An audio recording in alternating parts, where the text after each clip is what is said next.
I know I try to do a Halloween thing every year, but despite my reputation for loving spooky things, the stuff that actually scares me is kinda basic. Like, I loves me my slow burn horror and extended metaphors and existential trauma as much as the next person, but none of that scares me. You know what stupid crap scares me? The movie Paranormal Activity.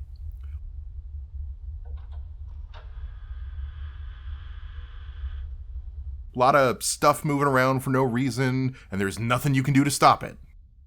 Doors shutting, glasses flying across the room, pounding in the night that seems to have no real cause.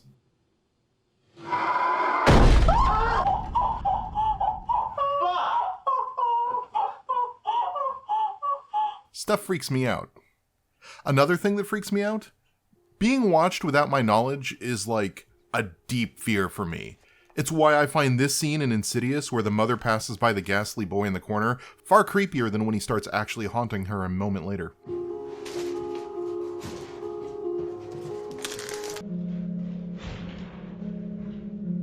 Same for the ghosts in the background of The Haunting of Hill House.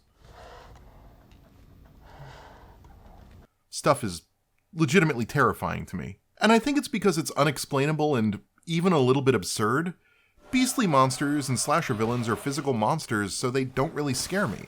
Don't get me wrong, I don't think I could take a xenomorph or a werewolf, and I'd pee my pants if I had to deal with Ghostface or The Strangers. But like, to quote a popular movie franchise, if it bleeds, we can kill it. Everything else is a numbers and logistics game. But to be harassed by the supernatural, the already dead or those beyond death? How do you stop a poltergeist or the violence of a phantasm? What safety is there to be found from malevolent forces you cannot see or touch, but that can very much see and touch you, and they are coming with malicious intent? Well, today's game taps into pretty much all of that, so it's very much up my alley. The Mortuary Assistant is a game where you play as Rebecca Owens, a new hire at a local mortuary. Or at least a prospective hire. You've just graduated mortuary school, and the owner of the local mortuary, Raymond, has asked you to come in for your final review. But when you do, things start going weird.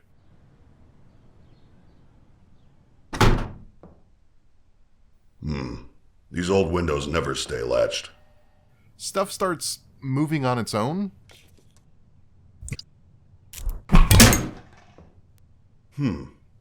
Sometimes we get chemicals that haven't been stored properly, and it can make them pop like that.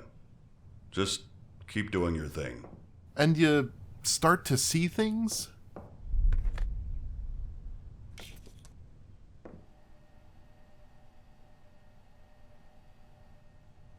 And just as things get real intense, Raymond tells you to go home.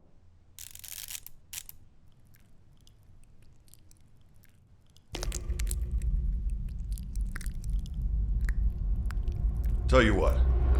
What? Why don't you go ahead and head out? I'll take over from here. Are you sure? I just got here. Don't worry. You're doing great. I'll get the last of your paperwork sorted today and call you in for your first shift. This understandably upsets Rebecca, who assumes she had done something wrong. But, true to his word, Raymond calls her in to her first shift. He wants her to come in and deal with a glut of bodies that showed up in the mortuary that very night. A completely normal and not at all weird ask for a first day hire, especially on a dark and stormy evening. Alright, guess I'll head to the back.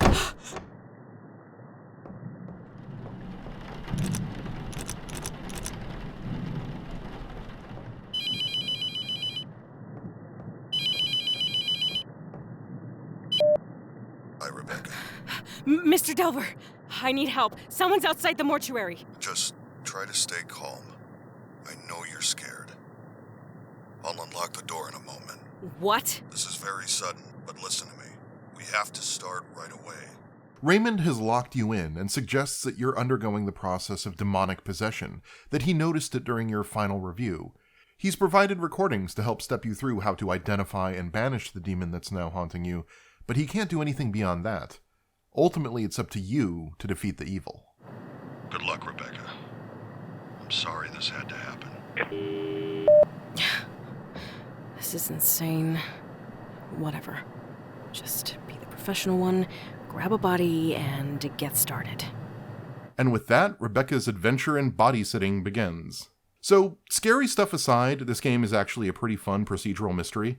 In order to banish the demon and win the game, you need to do a few things. First, in order to excise the demon, you need to cremate the body that it inhabits, so long as that body is embalmed using a special magical reactant in the embalming fluid. Since embalming bodies is your job anyways, and since you won't know which body houses the demon until the end of the game, it's in your best interest to simply embalm all 3 bodies every night.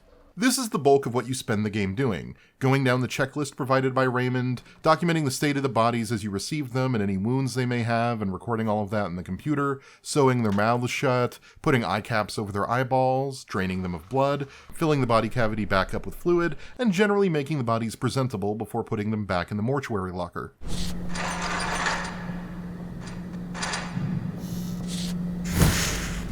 The next thing you need to banish a demon is to find its true name.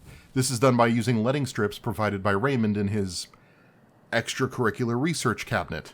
When held aloft, they burn when you're close to a symbol of the demon's name, and then explode when you're within range, singeing the symbol into the environment around you.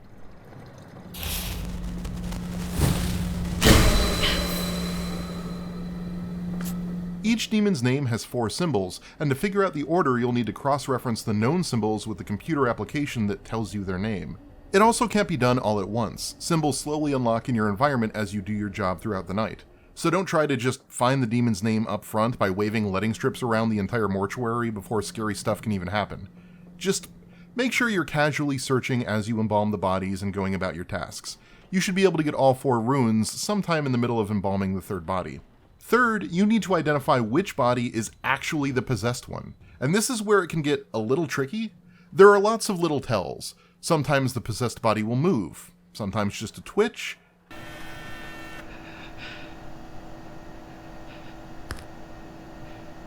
There it is. And sometimes a lot more. You have penitent, I will bathe the blood of the righteous. All will burn complete sin. My coming shall herald glorious sorrow. Also, the possessed body might develop newfound marks and wounds throughout the night, even after your initial inspection. So taking bodies back out of the lockers and cross-referencing your files could give away which one's possessed. The possessed bodies also tend to, get up more.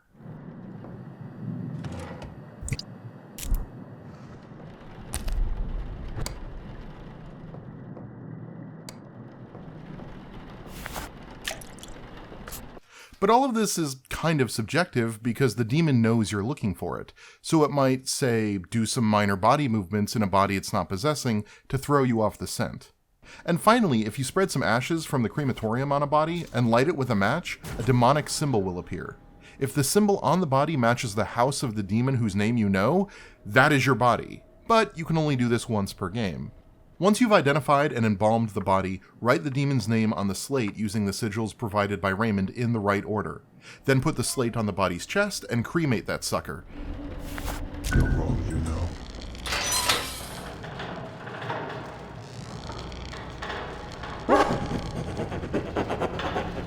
Then, wait to find out if you made the right choice in the morning.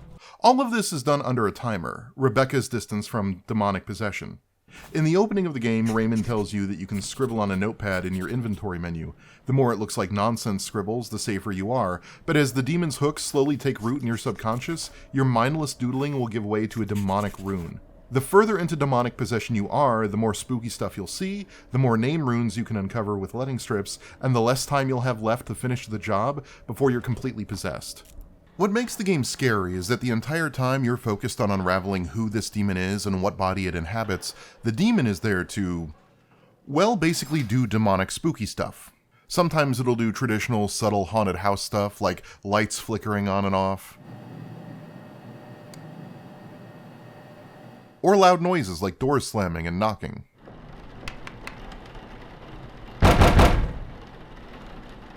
But it can be more aggressive, like throwing items across the room.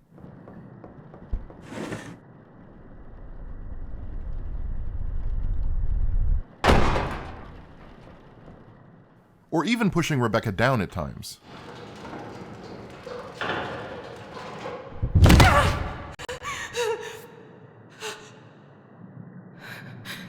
As the game progresses, the demon's tortures become full-on visions.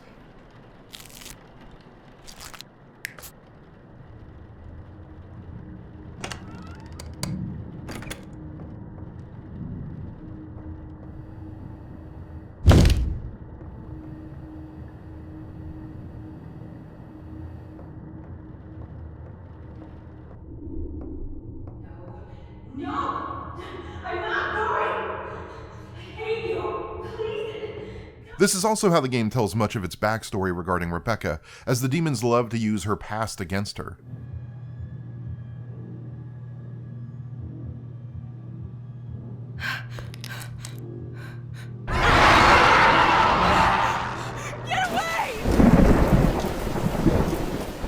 And finally, and perhaps most hauntingly, sometimes the demons themselves will make brief appearances, staring at you from impossible locations out of the corner of your eye and receding into the geometry just as quickly as you noticed them.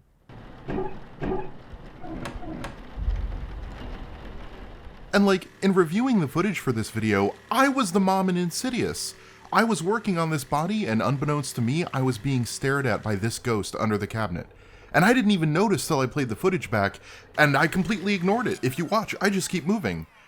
And that completely freaks me out. My coming shall herald glorious. And driving all of this is a horror director algorithm that is surprisingly well tuned.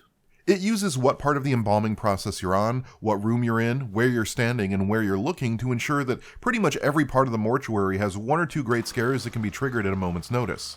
And it paces them really well. If they appear too fast and too often, it's just annoying. Imagine doing work while someone flicks a light switch on and off all the time.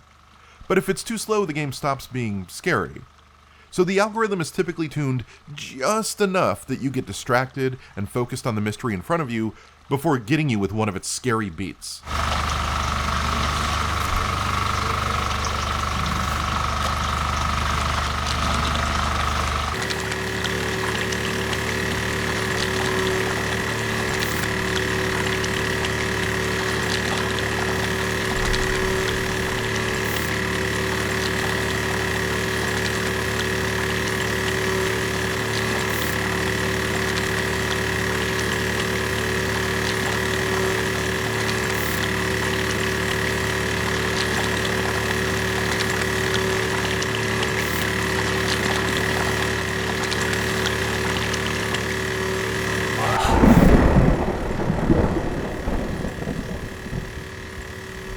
And like I said up front, your mileage on how scary this is going to be really depends on how spooky you find this particular style of monster. You can't die during any of the visions, and there is no big bad hunting you other than your slow loss of self as the demon takes over. You either think that a demon's staring at you mostly unseen and causing bumps in the night while you stare at a dead body and see if its feet move enough to be considered the proper possessed one is scary, or you think it's a bunch of parlor tricks. Lights flickering on and off, doors shutting, and monsters going boo. But the parlor tricks work for me? Phasmophobia plays with similar ideas. Players are locked into limited spaces where a set number of spooky interactions like visions and flickering lights can occur. But when the ghost appears there, it's a video game monster like Mr. X or the alien in Alien Isolation, an entity physically chasing you around the house. There's an immediacy and danger there that isn't present in Mortuary Assistant, and I think some people might need that to feel afraid and scoff at the idea of just doors shutting and visions. But to me, that's what makes the Mortuary Assistant all the more frightening. You can't just run from it. The demon isn't going to rip off your face and kill you like the ghosts in Phasmophobia. It wants something more. It wants your soul. Soul. Soul. Soul. Soul. Soul. Soul.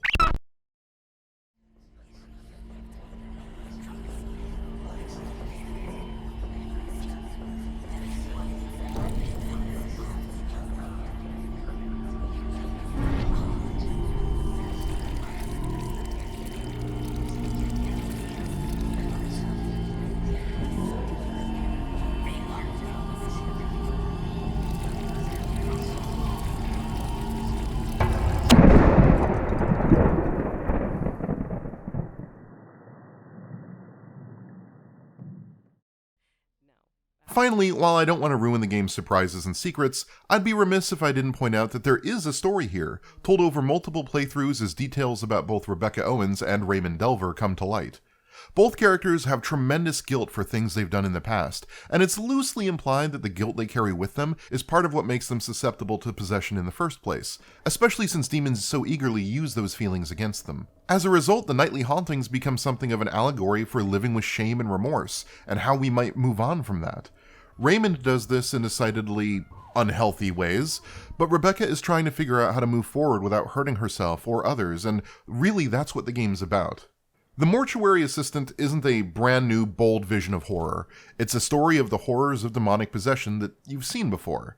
But it's an extremely good version of that sort of demonic possession horror.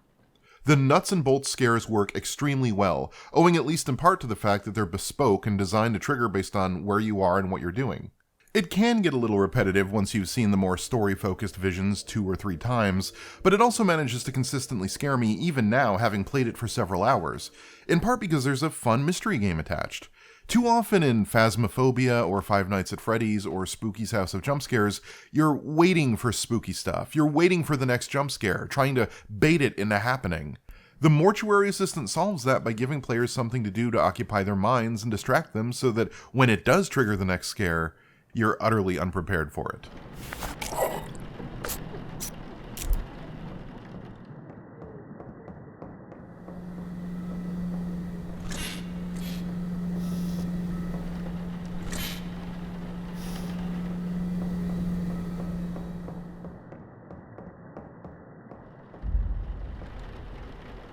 Happy Halloween.